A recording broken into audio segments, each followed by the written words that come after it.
Арбаңыздар, урматтуу биздин көрүүчүлөр. Биз бүгүн үй бүлөлүк баалуулуктарды канткенде калыптайбыз деген маселенин тегерегинде мейманыбыз менен тааныштырабыз. Нурзада Нурбаева, гуманитардык илимдин өкүлү, психолог. Биз андан күнүмдүк турмушта кыргыз коомунда көндүм адатка айланып калган ата-энелердин жана мугалимдердин, чоңдорду деп айтабыз го. Ошо чоңдордун балдарга болгон үстөмдүк мамилеси жөнүндө адистин кебин угалы. Психология илими кыргыз коомуна, кыргыз үй бүлөсүн, үй бүлө институтуна эмне үчүн керек Нурзада? Саламатсыздарбы, чоң рахмат. Негизи баягы үй бүлө курганда бизде баягы жашы туура келди, ошол үй бүлө кура турган жашка келди, демек үйлөнүш керек. Анан кийин үйлөндү, бир аз жашады, эми эмне кылыш керек? Балалуу болуш керек. Бир балалуу болду, эмне кылыш керек? Экинчи балалуу болуш керек. Мындай порядок менен өзүнчө эле мындай кетип аткан эме да. Негизи бул нерсе биз баягы мугалим болуш үчүн эмне кылыш керек? Билим алыш керек, ал жакта практика өтүш керек. Бул үй бүлөгө деле ушундай бир психология илими үй бүлөнү туура алып жүрүү, туура сактоо боюнча бир илим да, мындайча айтканда. Бул нерсеге дагы даярдык көрүү менен бул нерсени үйрөнүү, бул нерсенин үстүнөн иштөө боюнча бир ушундай бир маанилүүлүгү ушундай деңгээлде бир мындайча айтканда илим. Карина, сен бул жерде эмне отурасың? Апам жадатты. Апам жадатты? Жадаттыбы апаң? Апам жадатты. Ата-эне баланы жадатып жаткан дегенде биз тараптан караганда бул жерде эң биринчи көрүнүп аткан нерсе ата-эне менен баланын ортосунда диалог жок. Бул уже диалог эмес. Балдар кабыл албаган.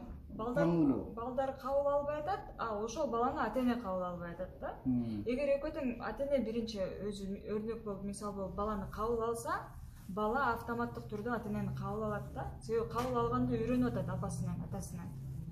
Бул жерде тескери мисал көрсөтүп атат, ата-эне кабыл албай, анан кийин сен антпейсиң, сен мынтпейсиң, эмнеге сен муну кылбайсың деп эле ушул нерселерди айтып баштаганда уже бала мынтип уже тажап баштайт. Жүрү Карина.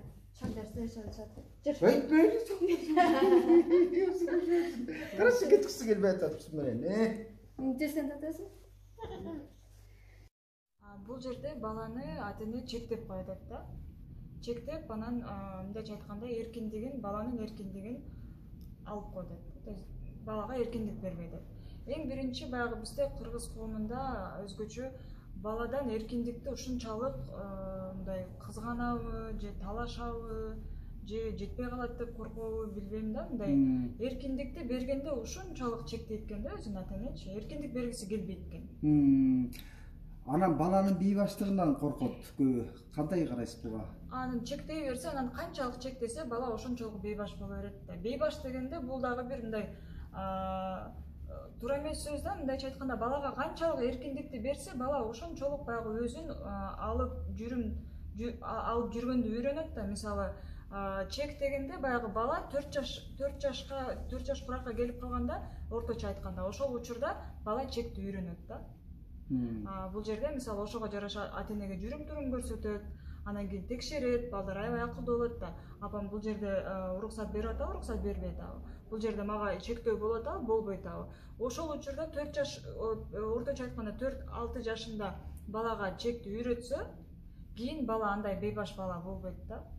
Мисалы, баланын комнатасына киргенде элементардык түрдө да эшикти тыкылдатып кирүү, монтип эле тарсылдатып ачып кирүү эмес да, мындай. Же болбосо бала эшигин култап алган болсо, ачып турчу кирсем болобу да, мындай. Неге эшигиңди култап койдуң? Неге мен кирбешим керек эмес да, мындай. Ата-эне бунт кылгандай көрүнөт да, мындай састар. Баттуу көрүүчүлөр, биз Нурзада менен болгон бүгүнкү маегибизди мындан ары дагы уланта беребиз. Суроо жоопторду сиздерден да күтөбүз. Нурзадага мен эмес, эмкиде бизди көрүп турган сиз суроо берсеңиз жакшы болот. Канткенде коомдо бир жарамдуу инсандык касиети калыптанган балдарды өстүрүп чыгабыз.